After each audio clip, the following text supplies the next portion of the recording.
अधिकतर हमारे साथ ऐसा होता है, अक्सर होता है कि हम एक सोच में डूब जाते हैं कि लोग हमें आखिर रिस्पेक्ट की नज़र से क्यों नहीं देखते, हमारी इज्जत क्यों नहीं करते हैं, समाज हमारी इज्जत क्यों नहीं करता। समाज तो दूर की बात है, हमारे माँ बाप, हमारे खुद के भाई बहन हमारी इज्जत क्यों नहीं करता।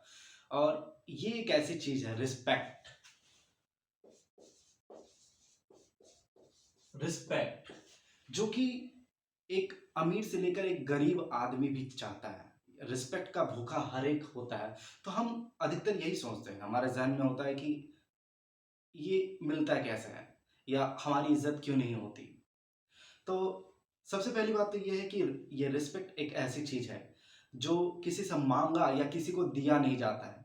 ये एक फीलिंग ऑफ एक्सप्रेशन है, एक इमोशन है, वो तभी बाहर उभर के आता है जब आपकी कोई यूटिलिटी होती है। यूटिलिटी अ, अगर आप पढ़ लिख कर किसी कंपाउंडर की नौकरी करते हैं, तो शायद से समाज में आपकी थोड़ी बहुत इज़्ज़त होगी कि हाँ, कुछ ना कुछ तो यूटिलिटी है समाज में। अगर आप एक बैंक क्लर्क हैं, अगर आप कंपाउंडर हैं, तो थोड़ी बहुत रिस्पेक्ट आपको ज़रूर मिलेगी, हल्की-फुल्की रिस्पेक्ट मिलेगी, बहुत ज़्यादा भी नहीं, क्योंकि कंपाउंडर को हमारे समाज में बहुत ही ज़्यादा हाई लेवल तक नहीं सोचा जाता है। अगर आप एक बैंक क्लर्क हैं, तो आपको एक ठीक-ठाक रिस्पेक्ट मिलेगी, ठीक-ठाक इज़्ज़त मिलेगी। Okay, okay. अगर आप एक बैंक पीओ हैं या इंजीनियर हैं, अ, तो आपको अच्छी खासी इज़्ज़त मिलेगी। लेकिन अगर आप एक डॉक्टर हैं या फिर एक टीचर हैं, तो लोग आपकी हमेशा प्रशंसा करेंगे, हमेशा आपको या तो सर कह के बुलाएँगे या तो आपको झुक के प्रणाम करेंगे, आपकी काफ़ी समाज में रिस्पेक्ट बनी रहेगी। लेकिन वहीं अगर आप एक पुलिस इंस्पेक्टर हैं, तो लोग आपकी इज़्ज़त तो करेंगे ही करेंगे, वे आपसे डरेंगे भी। They will be afraid of you, they will be afraid of you. चूँकि आप एक पुलिस इंस्पेक्टर हैं और आप आपसे बहुत सारे लोग रिश्ता बनाने की कोशिश करेंगे, क्योंकि आप कभी न कभी फ्यूचर में उनके काम आ सकते हैं।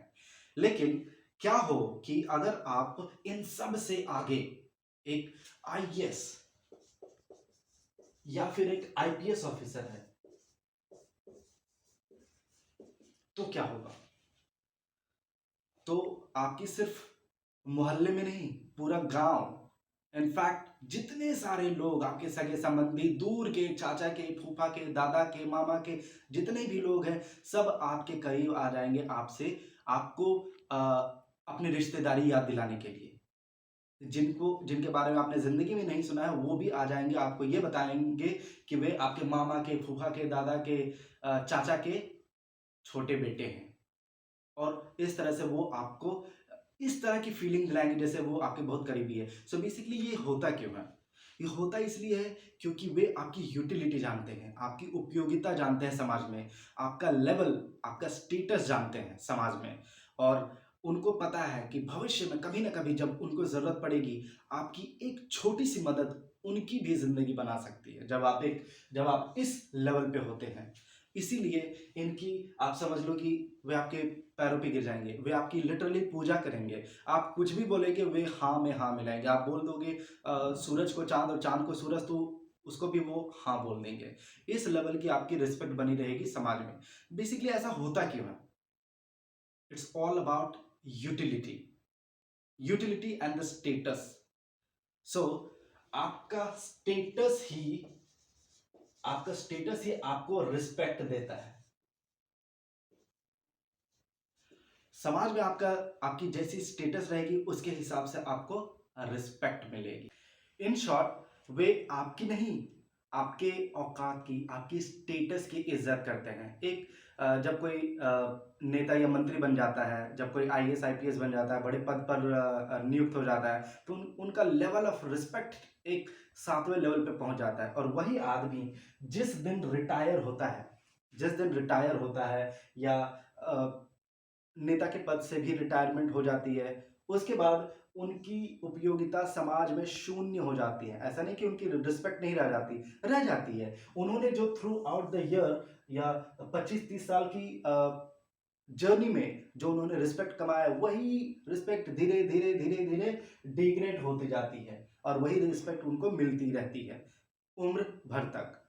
तो इन्होंने यहां तक कमाया, अब यही रिस्पेक्ट यहां से धीरे धीरे धीरे धीरे कम होती जाती है और यही इनको रेसिडुअल रिस्पेक्ट मिलती रहती है उम्र भर इनके रिटायरमेंट के बाद। तो कहने का मतलब यह है कि आपको अपनी औकात, अपनी स्टेटस को बनाए रखना चाहिए। अब क्या होता है उन लोगों के साथ जो पढ़ लिख कर बड़े हो जाते हैं, ग्रेजुएट तो हो जाते हैं, बट या तो अनएम्प्लॉयड हो रहते हैं, बेरोजगार रहते हैं, उन्हें या कोई बिजनेस भी नहीं कर पाते, या बिजनेस में बार बार फेल होते हैं, या जिंदगी में कुछ बड़ा तो छोड़ो कुछ नहीं कर पाते। उनके साथ क्या होता है, समाज उनको कोई भी रिस्पेक्ट नहीं देती, उनका कोई भी यूटिलिटी नहीं होता है, सोसाइटी में कोई रिस्पेक्ट नहीं रहता है। और इसीलिए वे अधिकतर यू नो कभी कभी समाज में उन्हें ऐसा लगता है कि समाज उनसे नफरत करती है। तो कहने का मतलब यह है कि आप अगर अपनी यूटिलिटी बना के रखते हैं, अपनी utility, this is the main factor for gaining respect. अपनी यूटिलिटी बना के रखो, आपकी स्टेटस बनी रहेगी और आपका रिस्पेक्ट भी बना रहेगा। तो आज के लिए बस इतना ही। Thank you. जय हिंद।